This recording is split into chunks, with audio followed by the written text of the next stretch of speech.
고난주간 어떻게 잘 지내고 계십니까?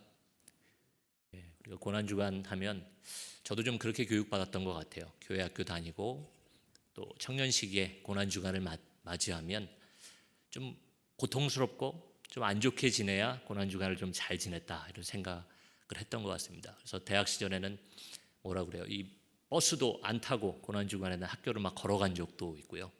주님의 고난에 동참한다 그런 생각에 어찌 보면 미련하지만 또 그만큼 순수한 시간이 아니었나 생각도 해봅니다. 특별히 저희가 겟세마네 새벽 기도를 통해서 평상시에 집이 머시거나 또 여러 가지 상황이 있어서 새벽 기도 잘 못 나오셨던 우리 성도님들도 열심을 내서 새벽 일찍부터 나와서 하나님 앞에 그 시간을 드리고 계신 걸로 압니다. 이 얘기를 드리는 이유는 하나님을 위해 예배를 드리는 거지만 그래도 조금 배려해 드려서 되도록이면 말씀을 좀 짧게 끝내고 돌아가셔서 또 새벽 예배 준비하실 시간을 드려야 되지 않나, 그런 또 부담 아닌 부담을 또 안고 이 자리에 올라왔습니다. 그래서 가능하면 오늘 금식의 영성이란 제목으로 제가 말씀을 전할 텐데요. 또 다른 얘기 별로 없이 딱 핵심되는 이야기들만 잘 전달할 수 있도록 그렇게 해보겠습니다. 이렇게 말씀드려 놓고 처음부터 좀 시작이 좀 이상해지는 것 같은데, 제가 요즘 신대원에서 신학대학원에서 종교 철학을 가르치고 있습니다. 그 종교 철학을 가르치는데 철학이라는 과목은 어딜 가나 환영을 받지 못하는 것 같아요. 학생들이 처음 개강하고 들어올 때부터 표정들이 좋지 않더라고요. 벌써 철학 얘기하니까 여기도 몇 분 표정이 안 좋아지시는 분들이 계시네요. 근데 그 철학을 얘기할 때 여러 가지 어렵고 복잡한 얘기 할 수 있습니다만, 처음에 제가 주로 그 강의 시간에 꺼내는 이름이 있는데 플라톤하고 아리스토텔레스라는 사람입니다. 철학 공부를 하지 않았어도, 철학에 관심이 없어도 한 번쯤은 들어봤을 이름이죠. 플라톤 그리고 아리스토텔레스. 이 두 사람이 우리 특별히 기독교인들에게 또 중요한 의미가 있습니다. 그 얘기를 처음에 좀 간략하게 드리려고 하는데요. 강의 시간 아닙니다. 그래도 좀 죄송합니다. 일원론과 이원론이란 말이 있어요. 일원론과 이원론. 하나냐 둘이냐 쉽게 얘기 드리면 이런 건데, 플라톤이라는 철학자는 이제 고대 그리스의 철학자인데 이원론자로 유명합니다. 그러니까 두 개라는 거예요. 뭔지는 이따 말씀드릴게요. 여하간 두 개라는 겁니다. 플라톤이 몇 개라고요? 두 개요. 아리스토텔레스는 이론론자라고 불려요. 한 개입니다. 근데 뭘 두 개고 뭘 한 개라고 이 사람들이 주장해서 유명해졌느냐 하면요, 이 사람들이 세계를 보고 신에 대해서 고민하고 또 인간 존재에 대해서 고민하다 보니까, 철학자들이 좀 할 일 없이 그런 거 고민 많이 하지 않습니까? 그런 걸 한참 고민하다 보니까 플라톤이 바라본 세계는 그랬던 거예요. 제가 좀 쉽게 말씀드리기 위해 사랑이라는 예를 한번 들어보겠습니다. 우리가 사랑이라고 하면 사랑이라는 것 자체를 만져보신 분 계세요? 눈으로 보거나 냄새를 맡거나 그래 보신 적 있으십니까? 우리가 대개는 인간 세계의 경험을 통해서 부모와 자식이라든지 연인이라든지 아니면 내가 아끼는 물건이나 어떤 이념에 대한 사랑을 통해서 그렇게 경험을 합니다. 근데 플라톤이 가만히 보니까요, 이 세상의 모든 것이 완전한 것이 없더라는 거예요. 사랑이라고 얘기하는데 연인 사이의 사랑은 배반도 합니다. 부모 자식 간의 사랑이 깊다고는 하지만 어떤 부모는 좀 그런 모습도 보이지만 평생을 그 사랑을 지켜나가는 경우가 좀 드물죠. 사춘기 시절엔 자녀들이 부모의 사랑에 배신하기도 하고요. 또 요즘 들어서 더 그런 뉴스가 많은데 부모라고 또 다 좋은 부모는 아닌 것 같더라고요. 세상을 보니까 완전한 사랑이라든지 완전한 정이라든지 그런 완전한 게 없더라는 거예요. 그래서 이 세상에 우리의 모습이 있더라도 어딘가에, 그런 이제 플라톤이 이데아라고 얘기했는데요, 어딘가에 완전한 사랑, 완전한 정의, 완전한 세계가 있다라고 본 겁니다. 그래서 두 개의 세계를 이야기하는 거죠. 근데 반면에 이 플라톤의 제자였던 아리스토텔레스는요, 그 완전한 사랑이 이 땅에 있다 이렇게 본 것은 아니었습니다만, 그러나 그럼에도 불구하고 이야기한 것이 완전한 사랑이라는 것이 있다 하더라도 우리의 실생활을 떠나서는 그것은 무의미하다, 이제 이렇게 본 거예요. 어디 저 하늘에 아니면 저 우주 어딘가에 완전한 사랑이라는 게 존재하고 우리는 그걸 흉내내고 있다, 이런 뜻이 아니라, 우리가 지금은 불완전할지 모르지만 완전한 게 없다 하더라도 그 완전한 걸 그래도 흉내내고 보여줄 수 있는 것은 우리 인간 그리고 우리가 사는 이 세계에 다 담겨 있다, 이렇게 본 겁니다. 분리되지 않는다라고 봤기 때문에 이론론자로 보는 거예요. 왜 갑자기 설교도 빨리 끝낸다더니 이런 얘기를 하나, 이제 그러신 분들이 계실 텐데요. 이 두 사람의 철학이 사실은 기독교 교회사 역사 가운데 신학뿐만 아니라 신앙에 많은 영향을 줬습니다. 그래서 우리가 좀 전에 얘기 드린 조금 어렵게 들리는 그 철학적인 얘기를 모르신다 하더라도요, 제가 조금 이따 설명을 드리면 아마 이렇게 생각되시고, 나는 이원론자였구나, 아니다, 나는 이론론자였구나, 이렇게 스스로 판단하실 수 있으실 겁니다. 이 이야기를 제가 드리면서 계속해서 좀 드리고 싶은 얘기가 육과 영의 관계, 플라톤이나 아리스토텔레스가 주로 얘기했던 이 관심이 인간에게 향했던 관심이기 때문에 인간의 육과 영을 가지고 얘기했습니다. 특별히 미리 좀 얘기를 드리면 그 로마서나 여러 가지 서신서로 유명한 사도 바울은요, 그 당시에 플라톤 철학을 공부한 사람이었어요. 그 로마가 유대인이나 여러 나라들을 또 점령하고 정복했을 때에 그들이 법 체계라든지 정치는 자기들이 알아서 했는데 철학이나 예술은 그리스에서 가지고 왔단 말이에요. 그러다 보니까 로마의 시민으로 또한 많은 교육을 받았던 바울은요, 그 그리스 철학의 영향을 좀 받았습니다. 근데 그는 특별히 플라톤 철학의 영향을 많이 받았다 되어 있어요. 그래서 바울의 그 이야기들을 보고 바울의 말씀을 보면 주로 어떻습니까? 영과 육을 조금 분리해서 이야기하는 경우가 많아요. 그러니까 완전하지 못하다는 거예요. 우리 인간의 몸은 죄악이 있고 연약하고 약하고, 그러나 우리의 영혼은 그렇지 아니하다. 물론 신앙적인 고백입니다만 그가 공부했던 플라톤 철학이 좀 영향을 주고 있었다, 이렇게 볼 수 있는 거죠. 우리 기독교 신앙에서 영과 육은 중요한 문제입니다. 근데 영과 육을 좀 분리해서 생각하고 하는 걸 좋아하는 분이 계시고, 영과 육을 관련지어서 생각하는 분들이 계세요. 이 얘기를 드릴 때 벌써 눈치 빠르신 분은 다 아시겠지만 제가 오늘 금식과 관련돼서 이 영과 육에 대한 관계를 좀 얘기를 드리려고 합니다. 이 둘 중에 하나가 정답이고 하나는 틀렸다, 뭐 그런 얘기를 드리려는 것은 아니에요. 그러나 우리가 어떻게 생각하느냐에 따라서 좀 금식을 대하는 자세가 좀 달라질 수 있습니다. 첫 번째로 이 영과 육을 구분짓는 그런 방법 중에 첫 번째 방법이 육을 악한 것으로 보는 겁니다. 육신적인 것을 악한 것으로 보는 거죠. 우리 신앙 안에서도 그렇게 보는 관점이 좀 있는 것 같아요. 내 육체는 유혹에 약하고 내 육신은 병들어서 약해지기도 하고 뭔가 이제 완전하지 못한 모습 같죠. 그래서 우리가 기도할 때 하나님, 우리가 영으로 하나님 보기를 원합니다 얘기할 때는 왠지 모르게 우리도 모르는 사이에 육을 배제하고 뭔가 영적인 다른 것을 이야기할 때가 있습니다. 그러나 반대로 두 번째 경우는 어떤 경우가 있냐면 육과 영을 뗄래야 뗄 수 없는 밀접한 관계로 보는 입장이 있다는 것이죠. 예를 들어 말씀드리면 요즘 젊은 주부들 가운데 좀 나이 드신 분들은 공감 못하실 수도 있겠습니다만 젊은 주부가 몇 살까지 얘기를 하나요? 제가 20, 30대는 젊은 주부 하면 30대를 생각했는데 요즘은 한 50대까지도 젊은 부부에 들어간다고 이제 얘기들을 하시더라고요. 여하간 몇 세가 됐든 조금 젊은 주부들 가운데에는 그런 경우가 있다고 그래요. 힐링 시간을 갖는데요. 힐링 시간. 그래서 아이들 육아도 해야 되고, 또 어떤 경우는 요즘 맞벌이가 많으니까요. 밖에 나가 일을 하고 늦게 들어와서 아이도 보고, 또 남편들은 아무리 맞벌이하고 아내가 바빠도 또 아내의 내조 없이는 좀 헐렁헐렁하게 하고 다니잖아요. 그러니까 좀 와서 챙기기도 해야 되고 여러 가지 바쁜 일들이 있습니다.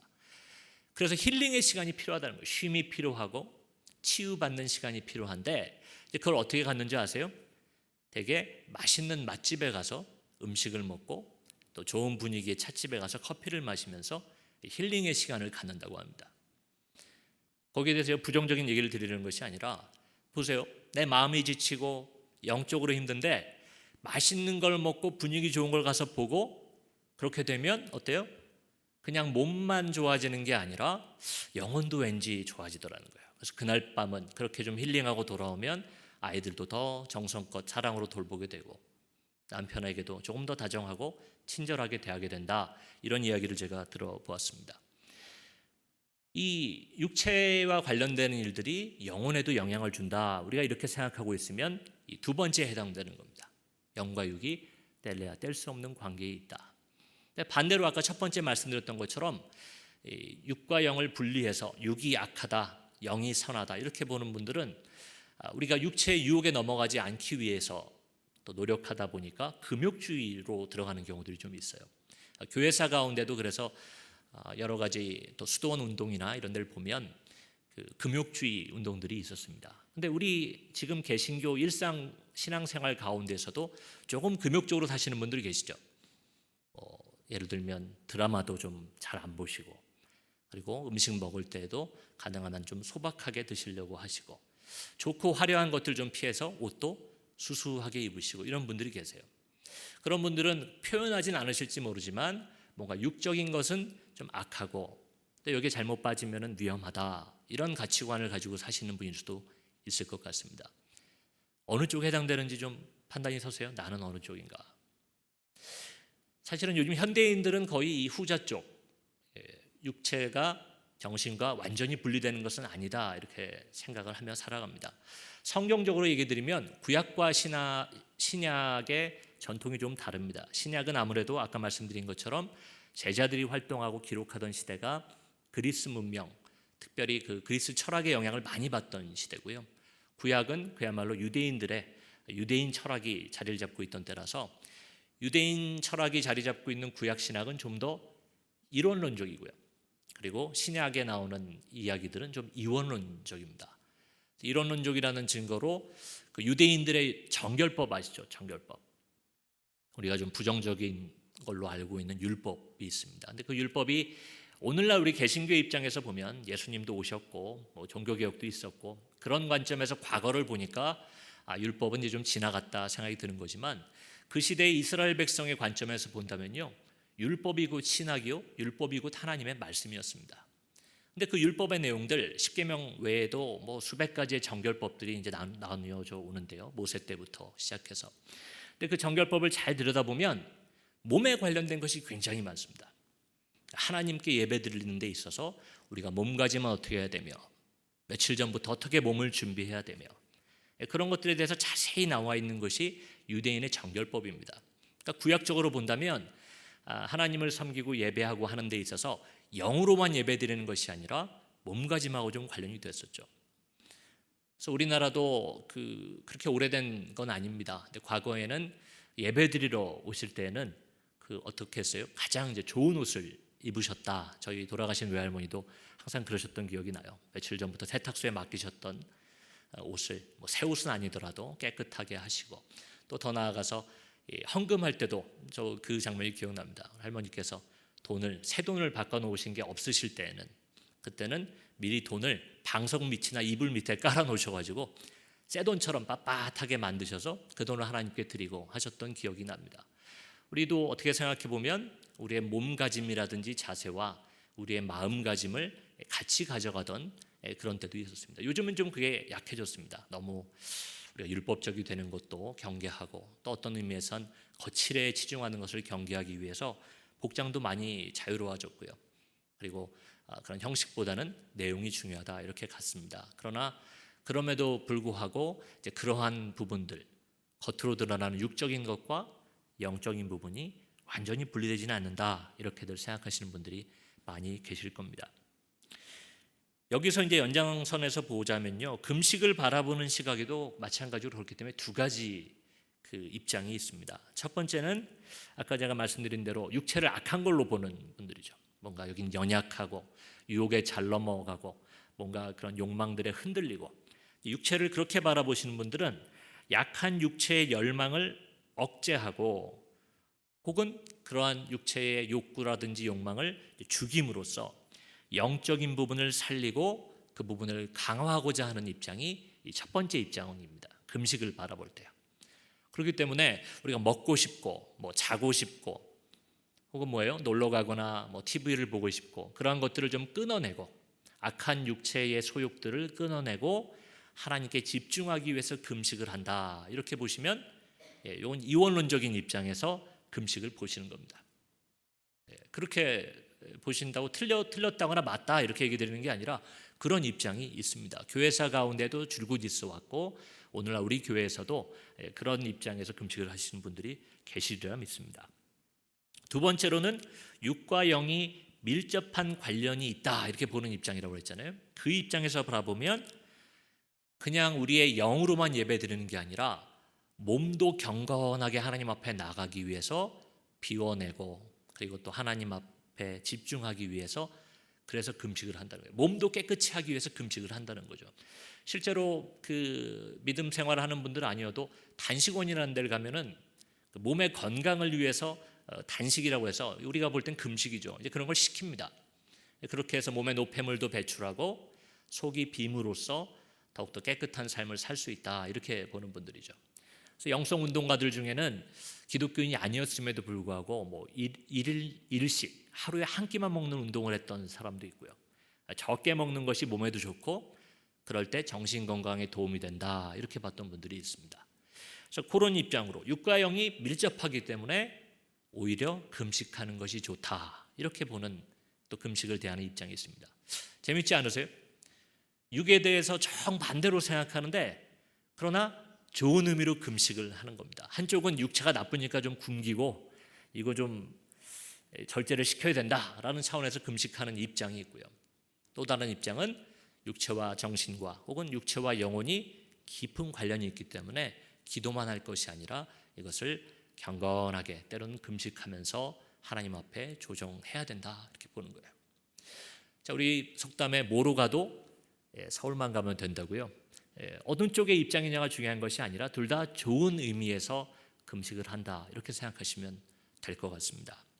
근데 이 말씀을 제가 드리면서 오늘 본문에 보면요, 사실 저희가 함께 읽은 이 본문은 금식이 중심이 되는 본문은 아닙니다. 그 마지막 절 21절 22절에 나오는 이제 새 포도주 혹은 이제 포도주 주머니 두 비유를 통해서 새 것은 새 부대에 담아야 된다, 이제 주님께서 얘기를 하시는 장면이죠. 그런데 그 이야기를 하는 동기가 되는 문제를 제기했던 그 내용이 바로 금식에 관한 이야기였습니다.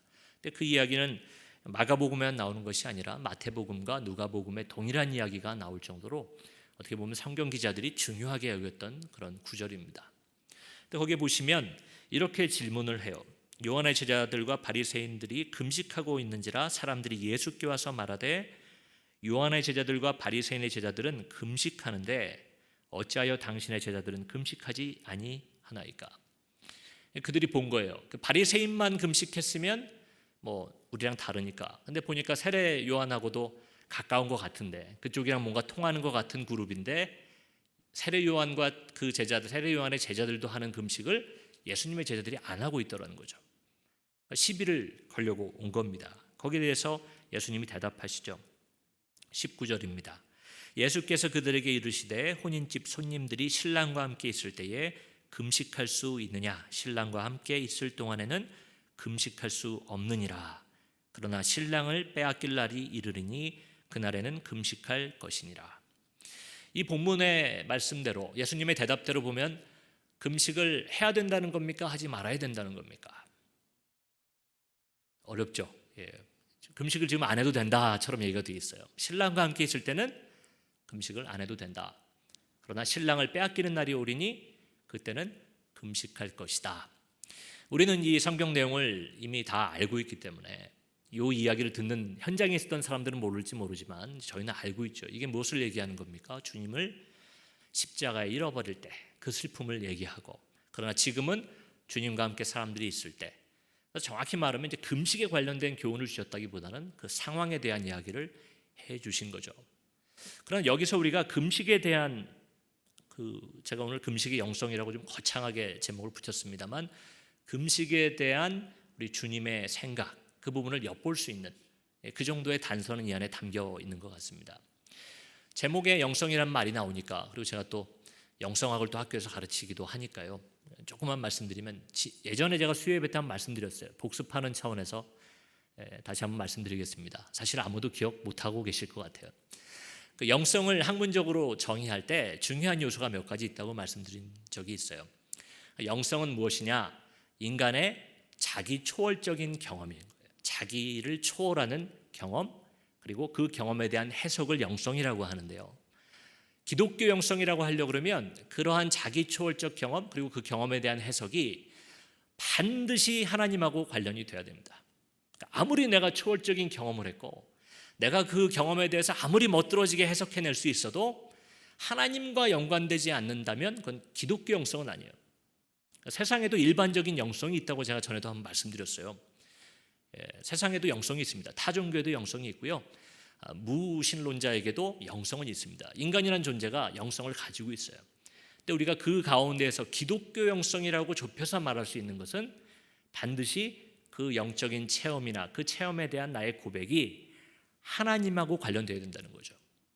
쉽게 말씀드리면 오병이어의 기적을 체험했던 그 수천 명의 사람, 여자와 아이들까지 합하면 수만 명이 됐을 거라고 추정하는데, 그 모든 사람들은 자기 초월적인 경험을 했습니다. 야, 어떻게 보리떡 5개 물고기 2마리 가지고 이 많은 사람이 먹나? 이건 본 적도 들은 적도 상상한 적도 없는 일이에요. 그러나 그런 자기 초월적인 경험을 했음에도 그 사람들이 다 기독교적 영성을 소유한 거냐? 그렇지는 않다는 겁니다. 그 가운데 그것을 주님과 연결짓고, 주님만 연결지으면 안 되죠. 주님을 보내신 하나님, 삼위일체의 그 하나님을 주라고 고백할 수 있는 그 연관성까지 나아가는 사람에 한해서 그것이 기독교적 영성을 형성한다는 겁니다. 그러면 금식의 영성도 이 주님의 말씀하고 관련이 된다는 거예요. 내가 어떤 생각을 가지고, 아까 제가 2가지 말씀드렸어요. 육체를 죽이기 위해서 금식을 했든, 아니면 육체를 더 좋게 하기 위해서, 더 거룩하게 하기 위해서 금식을 했든, 그건 이제 우리들의 생각에 따라 달라질 수 있지만, 우리가 의미 있는 기독교적인 금식을 하려고 한다면 한 가지 영성적인 표현을 빌자면 하나님, 주님과 관련된 금식을 해야 된다는 겁니다. 오늘 말씀해 보니까 주님이 대답하실 때 이렇게 얘기하셨어요. 신랑과 함께 있을 때 어떻게 금식할 수 있느냐? 그러나 신랑을 빼앗길 날이 오리니 그때는 금식한다. 이 말이 정확히 무엇을 의미하느냐, 그것도 중요하겠습니다만, 중요한 건 뭐예요? 금식을 하고 안 하고가 누구랑 관련되는 겁니까? 신랑. 다시 말씀드리면 우리 예수 그리스도와 관련된다는 겁니다. 내가 아무리 나의 열심으로 금식을 해도요, 그래도 그게 주님과 상관없는 금식이 되면 그러면 어떻게 됩니까? 그거는 금식이 아니라 세상에서 말하는 단식이나 절식이 될 겁니다. 그래서 내가 3일 금식도 해보지 못하고 40일 금식도 하지 못한다 하더라도 한 끼의 금식을 하나님께 드릴 때에도 내가 그것을 주님께 집중하기 위하여, 혹은 주님의 말씀을 받기 위하여, 아니면 주님 앞에 결단하기 위하여, 주님 때문에 혹은 주님을 위하여 금식하였다면요, 그 한 끼의 금식을 하나님께서 귀하게 받으실 줄로 믿습니다. 제가 한번 조금 재밌는 비유를 드릴까 합니다. 저만 재밌을 수도 있어요. 왜냐하면 저희 아이들 얘기라서. 다른 분들, 남의 아이는 요즘 별로 관심 없잖아요. 저희 아이들이 이제 한국 나이로 5살이 됐어요. 곧 이번 주말이 지나면은 만으로 4살 됩니다. 아직 어리죠. 말들 하기 시작하면서 말대꾸도 좀 하고 그러긴 합니다만 아직은 많이 어려요. 이 아이들이 금식을 할 수 있겠어요, 없겠어요? 없습니다. 얘네들은 배고프면 먹어야 되고요.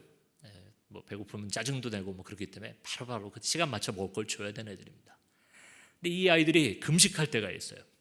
언제냐? 재미있는 만화 영화를 보고 있단 말이에요. 만화 영화를 가끔 이제 틀어주는데 보다가 식사 시간이 된 거죠.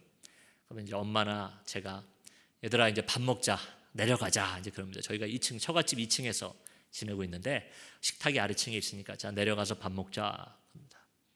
그럼 주로 이제 대표로 대답하는 게 우리 딸아이인데 딸아이가 꼭 그럽니다. 안 먹을래. 난 안 먹을래요. 계속 이걸 보겠다는 거예요. 아니 먹고 와서 봐도 되지. 먹고 오면 이게 지나간다는 거예요. 끝난다는 거예요. 나는 오늘 밥 안 먹고 TV 보겠다는 겁니다. 우리 기독교적 입장에서 볼 때 금식은 아니죠. TV 본다고 밥 안 먹는 게 금식입니까? 근데 금식, 진정한 참된 금식과 통하는 게 있다는 거예요. 밥을 안 먹는 이유가 뭐예요? 맛이 없어서도 아닙니다. 안 먹고 살 빼려고? 우리 아이들이 그러지 않겠죠. 밥보다 더 귀한 것, 다른 이유 때문에 밥을 멀리하는 거예요. 배고프면 못 견디는 그 아이들이 밥보다 더 좋은 게 있다라는 거죠. 여러분 금식하실 때 그런 금식 경험해 보신 분 있으세요? 육체적으로 생리적으로 배는 고픕니다. 꼬르륵 소리는 나죠. 그러나 음식 생각이 나지 않는 거예요. 기쁘고 충만하고 평안해서 밥보다 이게 더 좋습니다. 주님. 우리가 그런 시간을 보낸 경험이 있는 분들은요, 좀 재밌게 표현해서 금식에 중독이 된다고 그래요. 그래서 때만 되면 또 금식하신다고 그래요. 그 기쁨을 맛본 분들은 그렇습니다. 제가 뭐 금식을 많이 뭐 해봤다거나 그런 건 아닌데 제 기억에 남는 금식이 한 번 있습니다. 초등학교 3학년 때 외할머니와 함께 금식 기도원에 들어간 적이 있어요. 저하고 할머니하고만. 제가 그때 이제 몸이 많이 안 좋아서 학교를 잘 못 나갈 때라서 할머니를 따라서 금식 기도원 가서 기도받자 그래서 갔어요. 그래서 제가 어리니까 길게는 못할 거고 3일을 한번 해봐라. 그래서 3일 금식 기도를 했었습니다. 대단하지 않습니까? 초등학교 3학년짜리가 가서 3일 동안 뭐 보호식도 안 먹고 제가 꼬박 금식을 했어요. 그러나 이제 와서 고백하자면 정말로 굶었는데 그 3일 내내 제가 기도원에서 뭘 했냐면 먹고 싶은 음식 리스트를 만든 거예요. 정확히 기억나는 건 카스테라하고 통닭은 하루에도 한 10번씩 썼던 것 같아요. 나가면 꼭 카스테라 먹어야지, 통닭 먹어야지. 그걸 계속 적었던 것 같아요. 3일 금식은 다 채웠습니다. 그래서 뭐 대견하다고, 저 그때 당시 기도해 주시던 목사님도 야 대단하다고 뭐 광고도 해주시고 그랬던 기억이 나요. 그러나 저와 하나님만 아는 비밀은 뭐예요? 참된 금식은 아니에요. 내내 제 몸은 금식하고 있었는데 오히려 반대죠. 지금 몸은 금식하고 있는데 어때요? 제 영혼과 제 생각은 계속 먹고 있는 겁니다. 먹고 싶다. 뭐 먹어야지. 주님을 생각하기보다 차라리 제가 평상시에 먹으면서 기도했던 것보다 더 주님 생각 전혀 못했던 것 같아요. 먹고 싶다는 생각 때문에. 여러분, 근데 이걸 순서를 헷갈리시면 안 돼요. 내가 먹고 싶다는 생각을 끊어야 금식할 수 있구나. 그게 아닙니다. 아까 말했잖아요. 저희 아이들이 그걸 끊을 능력이 있습니까? 배고픈 걸 끊을 능력이 있어요? 아닙니다. 금식이 자연스럽게 될 수 있는 이유는 우리 기독교 신앙의 모든 것이 그렇듯이 나로부터 나오는 힘이 아니라 하나님으로부터 오는 힘이에요. 하나님을 사랑하고 주님께 집중하는 것이 기쁘니까요. 그러니까 밥도 끊고 기도할 수 있는 겁니다. 그건 자연스러운 거예요. 예화를 하나 더 드리면 그 청년 시절에 연애 해보신 기억 해보시면 다 아마 저랑 비슷한 경험이 있으실 겁니다. 여자친구를 혹은 뭐 우리나라 문화에서 여자가 남자를 집에 데려다 주는 경우는 별로 없으니까 여자친구를 데려다 주고 돌아오는 길이 힘들다 이렇게 얘기하면 좀 그 연애 전선에 이상이 생긴 거죠. 그렇죠? 너무 멀어가지고 데려다 주고 오는 길이 내가 힘들다. 남자가 이렇게 느끼기 시작하면 뭔가 이 연애 관계에 위기가 온 겁니다. 어때요? 힘들지 않습니다. 내가 사랑하는 사람을 데려주고 오는 것이기 때문에 힘들지가 않죠. 금식만이 그런 것이 아닙니다. 우리가 말씀 생활, 성경 통독을 하는 것, 또 새벽 제단을 쌓는 것, 하나님 앞에 우리의 사랑을 표현하는 그 모든 것이요, 사랑하고 있는 사람에겐 힘들지 않은 거예요. 그게 더 좋고 그것을 선택하는 것이 더 기쁨이기 때문에 저는 그걸 영적 이기심이라고 얘기합니다. 영적으로 나에게 더 좋은 것을 이기적으로 찾아가는 것이 기독교 신앙 생활입니다. 내 시간을 희생하고 내가 먹고 싶은 것을 뭐 희생하고 죽여서 그래서 내가 주님 위해서 이렇게 합니다. 그거는 뭐라고 제가 말씀드리냐면 생색내기 신앙 생활이라고 얘기해요. 하나님 앞에 혹은 사람 앞에 생색을 내기 위해 하는 신앙 생활이 아니라 정말 영적 이기심을 가지고 밥 먹는 것보다 이게 더 즐겁습니다. 때로는 우리가 그런 시간을 갖고 하나님 앞에 나갈 수 있다면 그러한 금식이 하나님께서 기쁘게 받으시는 금식이 되리라 믿습니다. 여러분, 먹느냐 안 먹느냐는 중요한 것이 아닙니다. 주님께서 이 땅에 오셨을 때 그렇게 가르쳐 주셨죠. 그렇다고 해서 금식이 안 중요하냐? 그런 건 아닙니다. 왜 그런가 하면 먹는 건 누가 얘기 안 해도 우리 잘 먹잖아요. 때로는 주님 때문에 우리가 먹을 수도 있고요. 그러나 주님 때문에 먹지 않는 연습도 필요하다는 겁니다. 우리 신앙생활이 그렇습니다. 주님 때문에 어떤 일을 할 수도 있고 무조건 해야 됩니다. 이건 뭐예요? 율법주의죠. 무조건 하면 안 됩니다. 율법주의입니다. 그러나 주께서는 사람들을 대할 때에도 사랑 때문에 어떤 경우에는 하시기도 하시고 어떤 경우에는 사랑 때문에 하지 않으시기도 하셨습니다. 우리가 주님 앞에서 각자 다른 생각으로 금식이나 혹은 또 영성생활을 하실 텐데요.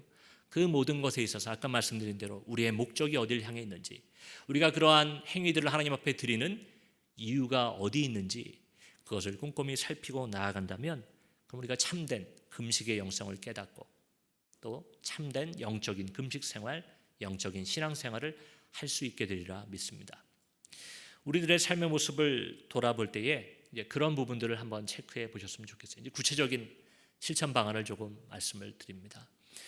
내가 무엇을 할 때에 주님을 생각하고 하는 행위와 그렇지 않은 행위는 굉장히 차이가 납니다. 제가 기도원에서 많이 드리는 비유가 부모님에 관한 비유를 많이 드려요. 특히 어머니의 사랑에 대한 비유를 많이 드립니다. 그 이유는 대부분 기도원에 오시는 분들은 평일 낮 집회는 권사님들 연배 분들이 많이 오세요. 물론 요즘은 젊은 권사님들도 많이 계십니다만 대부분 5, 60대 또 한 70대 되시는 권사님들이 많이 오십니다. 그럼 그분들은 어머니로서 자식들을 다 키워냈던 그 경험이 있으십니다. 제가 어머니의 사랑이나 이런 걸 통해서 하나님의 사랑을 좀 설명드리면 감동도 받으시고 공감을 많이 해주십니다. 일찍 어머니를 여인 분들도 계십니다. 어머니가 떠나가시고 우리가 함께 지내지 못하는 그 시간들을 보내신 분들이 계시죠. 그러나 그분들이 어머니와 함께 하는 것 같이 느끼실 때가 있으시대요.